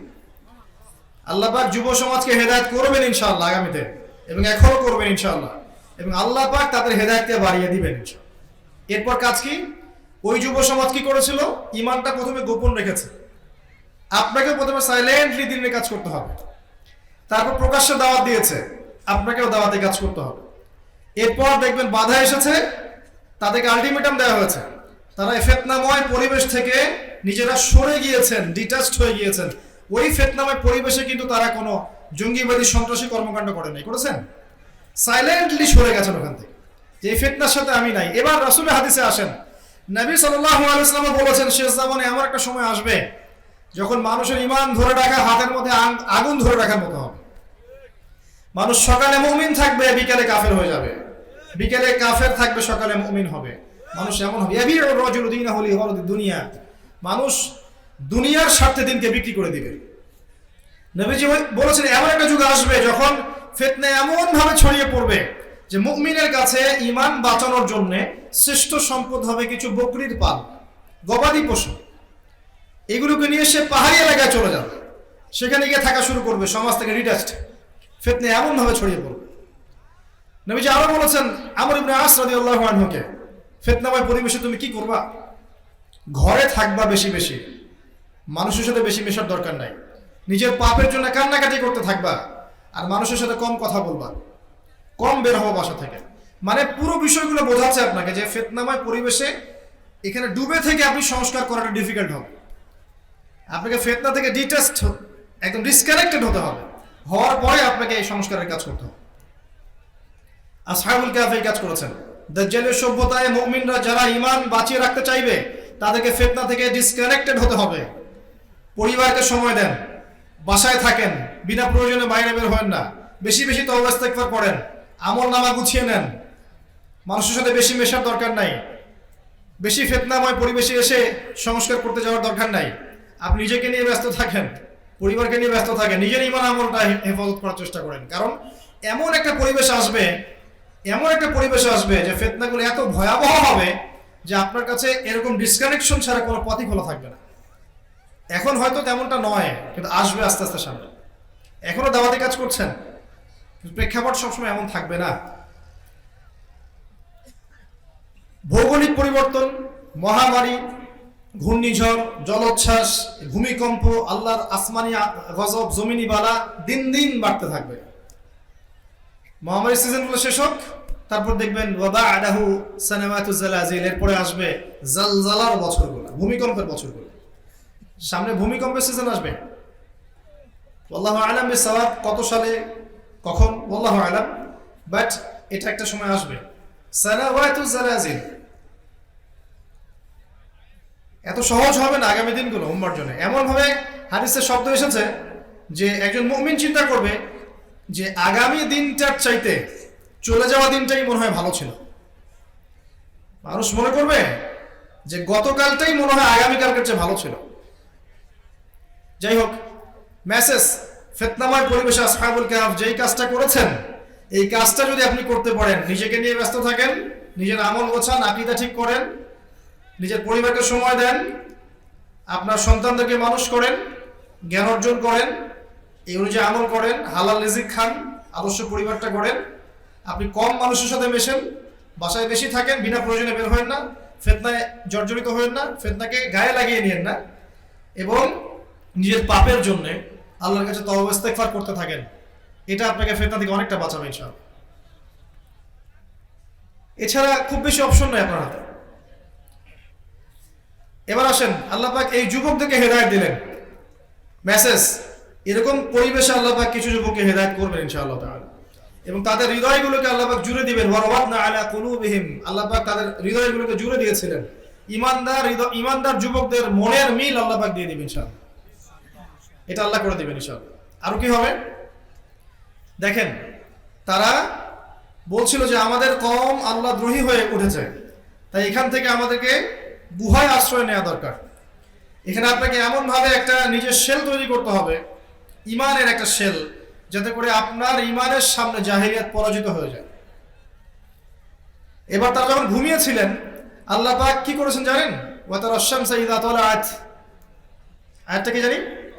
ওয়াতারাশ শামসা ইযা তালাআত তাযাওয়ারু আন কাহফিহিম যাতাল ইয়ামিন ওয়া ইযা গরাবাত তাকরিদুহুম যাতাশ শিমাল। মাশাআল্লাহ, খেয়াল করে দেখেন, আল্লাহ পাক বলছেন যখন তারা গুহার মধ্যে ছিল, এই 7 জন বা 9 জন যুবক, এরা কি সংখ্যা গরিষ্ঠ ছিল? অল্প কিছু মানুষ, ইমানদার বাট অল্প কিছু মানুষ। তাদের জন্য আল্লাহ পাক সূর্যকে ডান দিক থেকে হেলিয়ে উঠাতেন আর বাম দিক থেকে হেলিয়ে ডুবাতেন, যাতে তাদের ঘুমের কোনো ডিস্টার্ব না হয়। আপনি যখন ইমানদার হবেন, প্রকৃত ইমানদার, আল্লাহ পাক আপনার জন্য প্রকৃতিকে নিয়ন্ত্রণ করে দিবেন ইনশাআল্লাহ। যে যত বড় ইমানদার হবে, আল্লাহ পাক তার জন্য প্রকৃতিকে, আল্লাহ পাকের সৃষ্টিকে তার অনুগত করে দেবে ইনশাআল্লাহ। আল্লাহ চাইলে ফেরেশতাদেরকে দিয়ে তাকে হেল্প করতে পারে ইনশাআল্লাহ। এটাও এখানে আছে, দেখেন দেখাচ্ছে। তারা যখন ঘুমিয়েছিল, ফেরেশতাদেরকে দিয়ে আল্লাহ পাক একবার ডান কাত করাতেন, একবার বাম কাত করাতেন। তারা ঘুমিয়ে আছে, তাদের বডিটা যেন মাটিতে খেয়ে না ফেলে, এই জন্য আল্লাহ পাক ফেরেশতাদেরকে দিয়ে একবার পাশ পরিবর্তন করাতেন। আপনি আমি যদি ইমানদার হই, সত্যিকার অর্থে হকের উপর থাকি, আল্লাহ পাক তার ফেরেশতাদেরকে দিয়ে আপনাকে সাহায্য করতে পারেন। আপনি ঘুমিয়ে থাকা অবস্থাতেও আল্লাহ আপনাকে সাহায্য করতে পারেন। আসহাবুল কাহফের গল্পের মধ্যে এগুলো আছে, ঘটনার মধ্যে আরো আছে দেখাচ্ছি। এই যে বাজারে গেলেন, এইগুলো নিয়ে যান, রুটি নিয়ে আসেন, আমরা ক্ষুধার্ত। ফালইয়ানজুর আইয়ুহা আসকাতু আমা, খেয়াল রাখবেন কোন খাবারটা উত্তম, পবিত্র খাবার। আপনাকে শেষ জামানায় খাবার বেছে বেছে খেতে হবে, সব খাবার খাওয়ার দরকার নাই।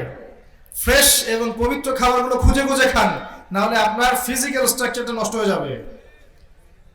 প্রচুর খাবার আপনার চারপাশে ঘুরছে যেগুলো ম্যানুফ্যাকচার এবং যেগুলোর মধ্যে ক্ষতিকর বিষয় আছে।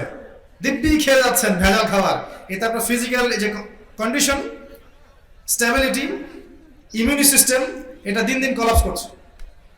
সামান্য সর্দি জ্বরের ভাইরাসে মানুষ মারা যেত না, এখন সামান্য সর্দি জ্বরের ভাইরাসে র্যাপিডলি মানুষ মারা যাচ্ছে। অ্যান্টিবায়োটিকে কাজ করছে না, ডাক্তার থেকে জিজ্ঞাসা করবেন, অ্যান্টিবায়োটিক ওষুধও কাজ করছে না এখন। আপনার খাবারের ব্যাপারে সচেতন হন। আসহাবুল কাহফ ঘুম থেকে উঠে বলেছেন আমরা ক্ষুধার্ত, খাবার কিনতে যাচ্ছ যাও, কিন্তু খেয়াল রাখবে কোন খাবারটা পবিত্র। কি সেন্স, খেয়াল রাখবে কোন খাবারটা পবিত্র। আপনাকে এই ফিতনাময় যুগে খেয়াল রাখতে হবে কি খাচ্ছেন, ভিতরে কি যাচ্ছে। পবিত্র খাবার খুঁজে খুঁজে খান। একটা মেসেজ দেই, 300 বছর পর পকেটে হাত ঢুকিয়ে মুদ্রা বের করেছেন। কত বছর পর? মুদ্রা দিয়ে বলেছেন খাবার কিনে আন। কি এমন মুদ্রা যার মান 300 বছরে কমে যায় নাই? কি এমন মুদ্রা? Electronic money, credit card, paper money? নিঃসন্দেহে এমন কিছু ছিল, হয় গোল্ড দিনার অথবা সিলভার দিরহাম, এরকম কিছু ছিল হয়তো বা, যার মান 300 বছরেও পড়ে যায় নাই। মাশাআল্লাহ, আপনি এখন 1 বছর কাজ করেন, 1 বছর দৈনিক 12 ঘন্টা করে কাজ করেন, এবং 1 বছরে ধরেন আপনি 10 লাখ টাকা আর্ন করেছেন। এই 10 লাখ টাকাকে আপনি 300 বছর রেখে দেন, আপনার টাকার অস্তিত্বই থাকবে না। 300 বছর পর বের করে ওই যে দেয়ালের মধ্যে ওয়ালপেপার হিসেবে আটকে রাখতে হবে। আর আসহাবুল কাহফ 300 বছর পর মুদ্রা বের করেছেন, যা রুটি কিনে নিয়ে আসো, ওই টাকা চলেছে ওই সময়। সমঝদার কে লিয়ে ইশারা কাফি, বুঝে নেন যা চলছে এগুলোর মধ্যে একটা প্রতারণা আছে। এবং দরিদ্রদের, দুর্বলদের, আমরা তো দুর্বলদের সম্পদকে এভাবে সাক করা হচ্ছে, রক্তের মতো চুষে ফেলা হচ্ছে। আপনি 1 বছর শ্রম দিয়েছেন, যে টাকাটা আর্ন করেছেন, যখন এই মানটা অর্ধেক হয়ে গেল, তার মানে আপনার অর্ধেক শ্রম তো কেউ নিয়ে চলে গেল। শুধু মুদ্রার মান কমে যায়নি, আপনার শ্রমটাও তো কেউ নিয়ে চলে গেল। আমি যদি আপনাকে বলি আমার ফার্মে কাজ করেন, 1 বছর কাজ করেন, আমি আপনাকে 6 মাসের স্যালারি দিব, করবেন? বা 1 বছর কাজ করেন, আমি আপনাকে 11 মাসের স্যালারি দিব, 1 মাসের স্যালারি দিব না, করবেন? আপনি 1 বছর কাজ করছেন, সম্পদ জমাচ্ছেন মাশাআল্লাহ, ইলেকট্রনিক পেপারে মাশাআল্লাহ, এবং ভাবছেন যেটা সাস্টেইন করবে, রেখে দিচ্ছেন, দেখছেন মান কমে যাচ্ছে, তখন আপনি আপনার শ্রমটা হারালেন। কে নিচ্ছে আপনার শ্রম? ওই যে পশ্চিমরা নিচ্ছে আপনার শ্রম, পশ্চিমরা চুষে নিচ্ছে। ওরা দেখেন দিন দিন ইনভেস্ট করছে, এরপরে আবার সুদ আছে, এর উপরে আবার সুদ আছে, তারপরে আবার এই যে আপনার যাকাতটাকে আমরা সরিয়ে দিচ্ছি, তখন আরো অবস্থা খারাপ, সমাজটা সাম্য অবস্থা থাকছে না, ইকোনমিক, এটার মধ্যে ব্যালেন্স কমে যাচ্ছে। আল্লাহ পাক বোঝার তৌফিক দান করুন, আমিন। এই যে আসহাবুল কাহফের গল্পটা বললাম, গল্প বলতে ভুল হয়, এটা আসলে ঘটনা, সত্য ঘটনা, এটা গল্প বলা ঠিক হবে না, এটা সত্য ঘটনা। এই যে ঘটনাটা আমি বললাম, এই ঘটনার মধ্যে আপনার জন্য মেসেজ আছে যে কিভাবে আপনি দাজ্জালীয় সভ্যতার মধ্যে নিজের ঈমান আমল সেভ করবেন। আসহাবুল কাহফ যা করেছিলেন সেভাবে যদি আপনি এই যে ইলম অর্জন করে নিজেকে ঈমান ধরে রেখে আমল করে মানুষকে দাওয়াত দিয়ে পরে ফিতনা থেকে সরে আসতে পারেন, ইনশাআল্লাহ আল্লাহ পাক আপনাকে দাজ্জাল থেকে বাঁচাবেন ইনশাআল্লাহ। তার সামনে দাঁড়িয়ে ফাইট করাটা পসিবল হবে না, কারণ মসিহুদ দাজ্জালকে ইমামুল মাহদিও হত্যা করতে পারবেন না। শুনে রাখেন, মসিহুদ দাজ্জালকে ইমামুল মাহদিও হত্যা করতে পারবেন না। তাকে হত্যা করবে কে? ঈসা ইবনে মারইয়াম। ঈসা আলাইহিস সালাম আসার আগ পর্যন্ত মসিহুদ দাজ্জাল নিহত হবে না, এবং তার অনুসারী হবে জিউসরা। কারা? জিউসরা। এবং তারা পুরো বিশ্বটাকে শাসন করে ফেলবে।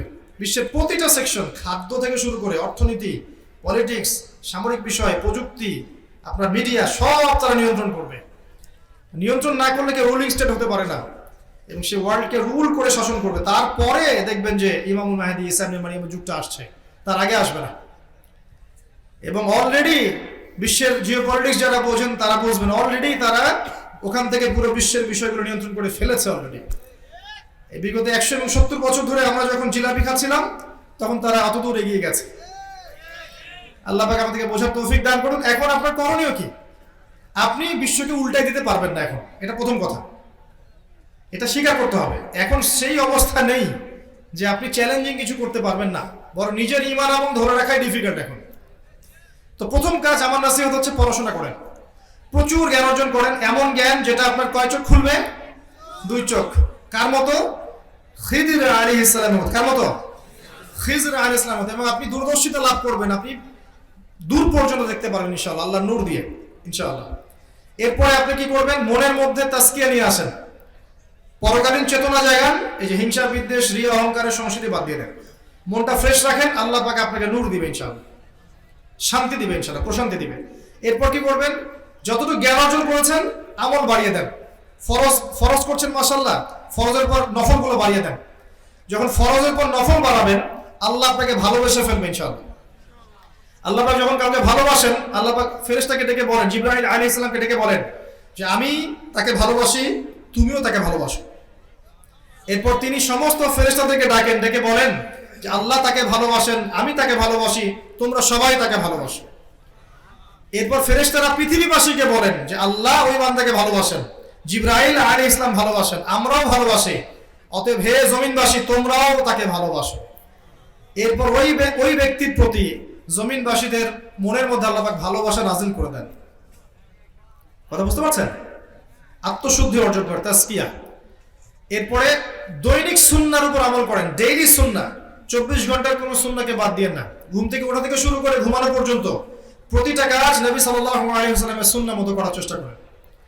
প্রত্যেকটা দিনকে কাজে লাগান, একটা দিন একটা রাত হিসেব করে করেন, নোট আউট করেন। আজকে কত টাকার নামাজ পড়েছেন, আজকে 5 ওয়াক্ত পড়েছেন কিনা, আজকে মানুষকে দাওয়াত দিয়েছেন কিনা, আজকে 1 টাকা সাদাকা করেছেন কিনা, আজকে ইসলামিক কোনো বই পড়েছেন কিনা, আজকে কোনো মেয়ের দিকে চোখ তুলে তাকিয়েছেন কিনা, নিজে নোট আউট করেন। নিজে আমলনামা সাজান, রাত্রেবেলা এরকম করে তাদাব্বুর করেন, আত্মসমালোচনা করেন। ঠিক আছে? পরের দিনটা যেন আজকের চেয়ে বেটার হয় এই চেষ্টা করেন, এই চেষ্টা করেন। এরপরে আমি বলবো হালাল রিজিক সার্চ করেন। যুবকদেরকে বলবো যে হতাশ হবেন না, আল্লাহ পাক আপনাদের সাথে আছেন ইনশাআল্লাহ।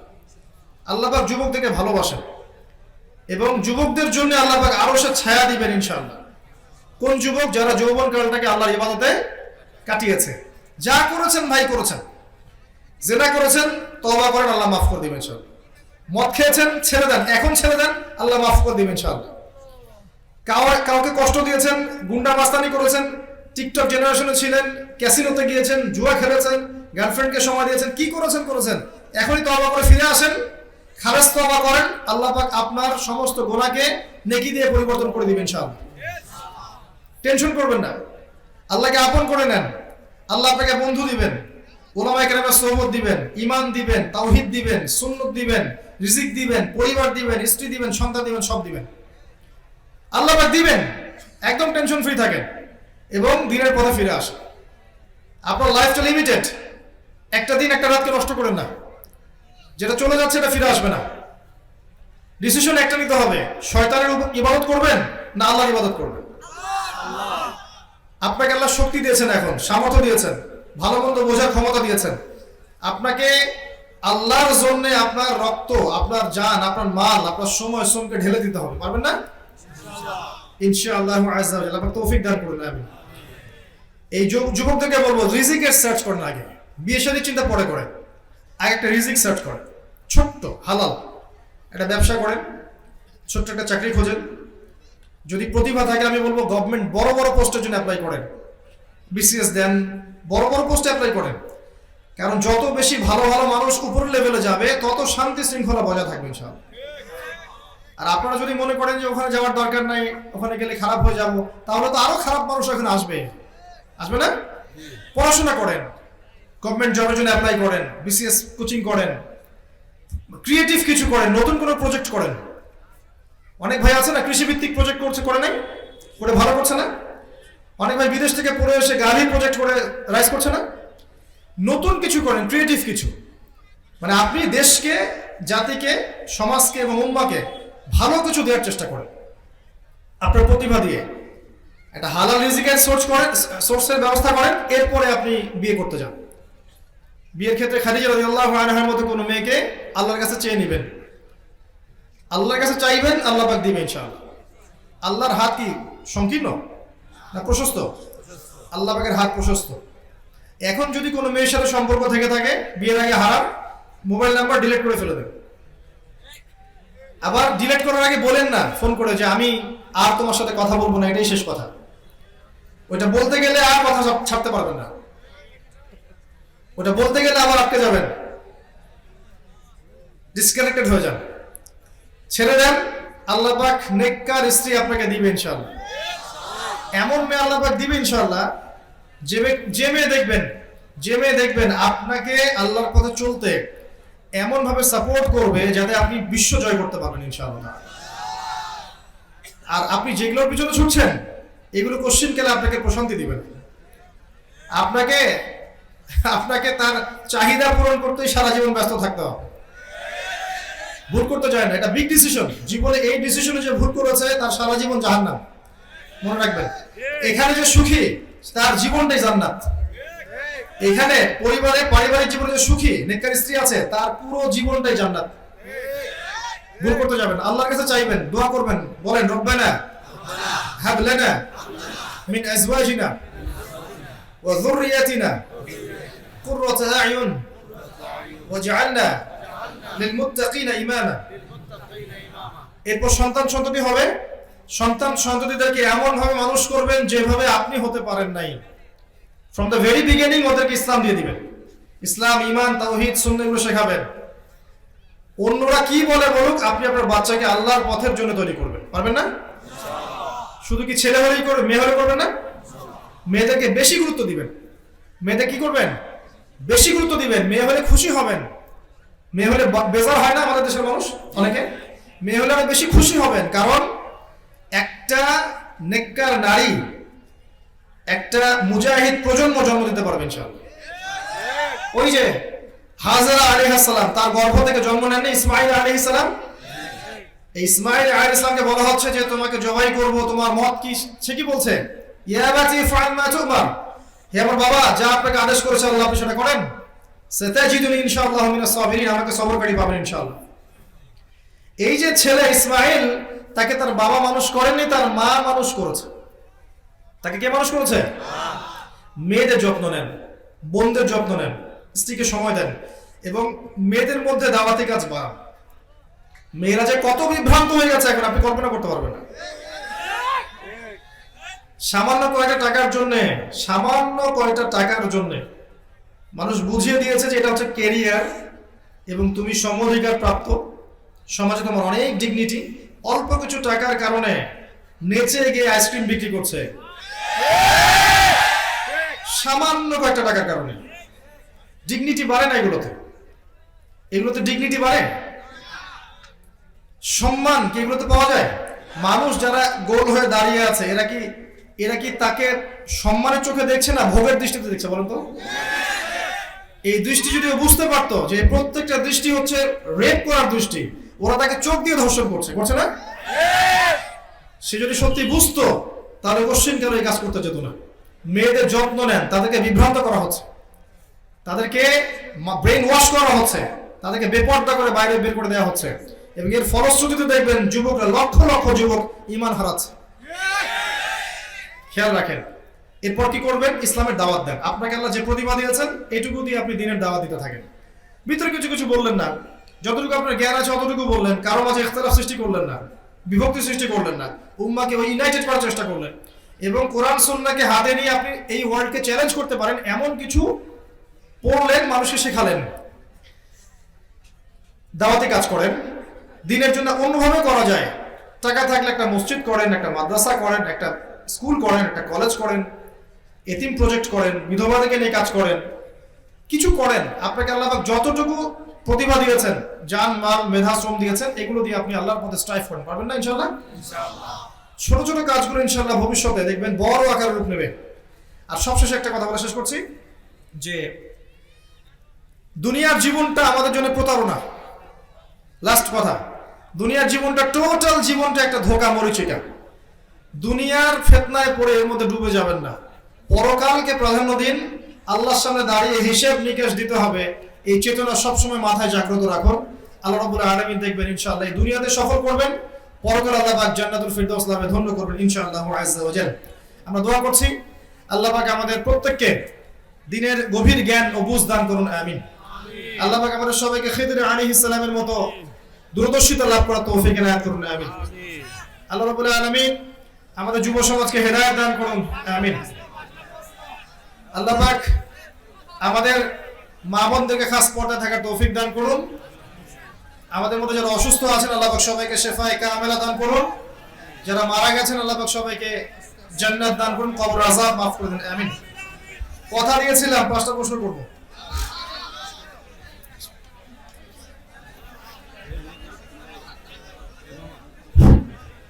এক নম্বর প্রশ্ন, বসেন বসেন বসেন। নাকি বিশেষভাবে বসেন বসেন বলতে হবে? এক নম্বর প্রশ্ন, যিনি পারবেন হাত তুলবেন, যিনি পারবেন হাত তুলবেন। আমি দেখছি কি আগে হাত তুলছে তাকে চান্স দিব ইনশাআল্লাহ। এক নম্বর প্রশ্ন হচ্ছে যে মদিনার 3টা ইহুদি গোত্রের নাম কি ছিল? জি প্লিজ। মাশাআল্লাহ মাশাআল্লাহ, আসেন আসেন আসেন, সামনে আসেন। তাকবীর তাকবীর, এদিকে আসেন। জাকির আসুন।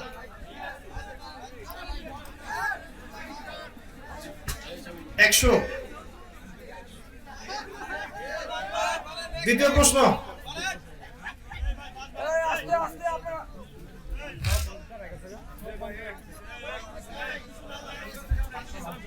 সালাম।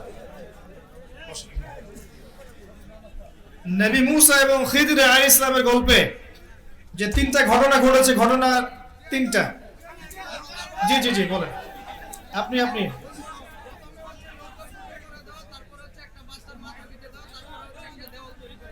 কারণ কি ছিল?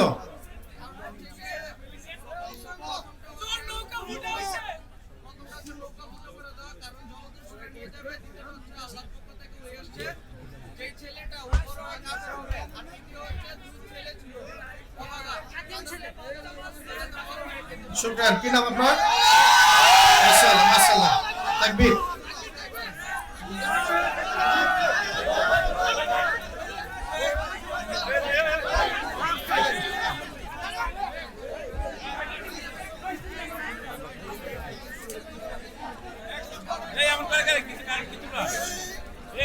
কোথায় ভাই, কোথায়?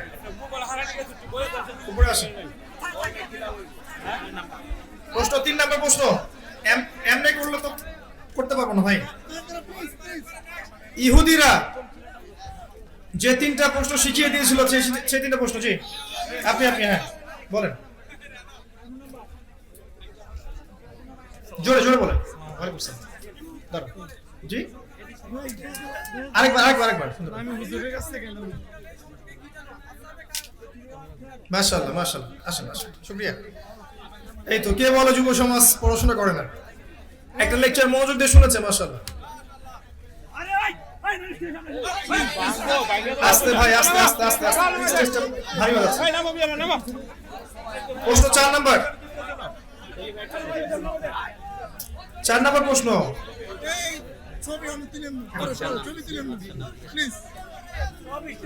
আসহাবুল কাহফের সময়, আসহাবুল কাহফের সময় ওই সভ্যতার বাদশার নাম কি ছিল? এমন ক্যান্সেল ক্যান্সেল।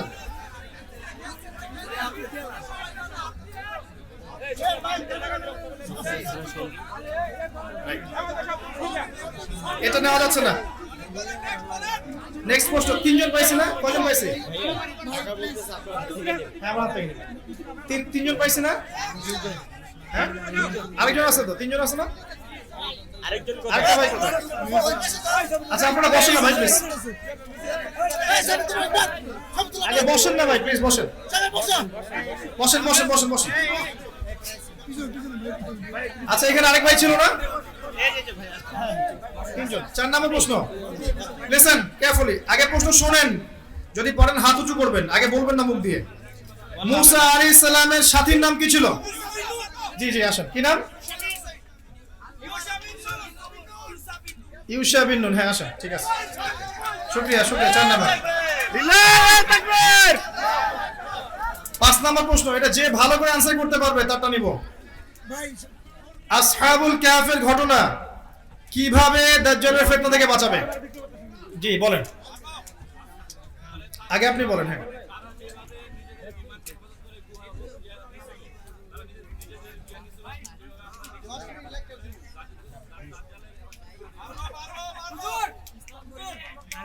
আরেকজনকে বলতে পারবেন? জি বলেন।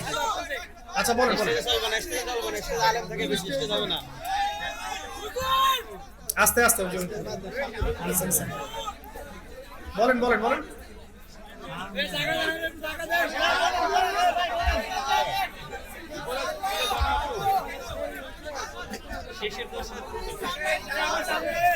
আরে ভাই চুপ করেন চুপ করেন, বলেন বলেন।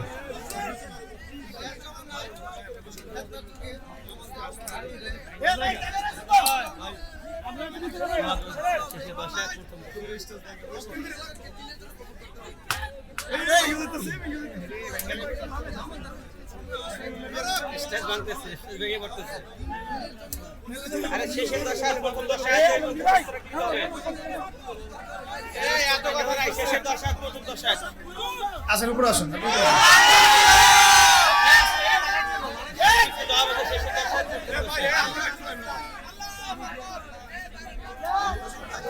বাস বাস ঠিক আছে আসেন।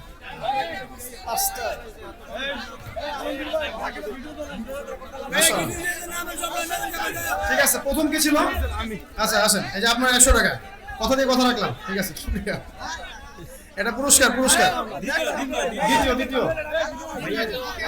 আছে, এটা আপনার হাদিয়া। আমি চাচ্ছি এইখানে আপনার একটা সাইন আর ডেটটা থাকবে, হ্যাঁ মানে এই টাকাটাতে আপনার একটা সাইন আর একটা টাকাটা দেওয়া যাবে।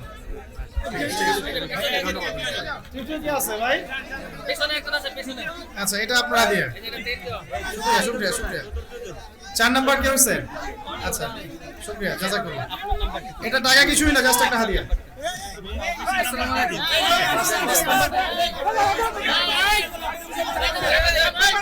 আরেক ভাই আছেন? জি না না এটা এটা জাস্ট বেসিক কথা। ঠিক আছে ঠিক আছে ঠিক আছে, এখন না সময় নেই। ঠিক আছে শুকরিয়া। আসসালামু আলাইকুম ওয়া রাহমাতুল্লাহ। সুবহানাকা আল্লাহুম্মা ওয়া বিহামদিকা আশহাদু আল্লা ইলাহা ইল্লা আনতা আস্তাগফিরুকা ওয়া আতুবু ইলাইক।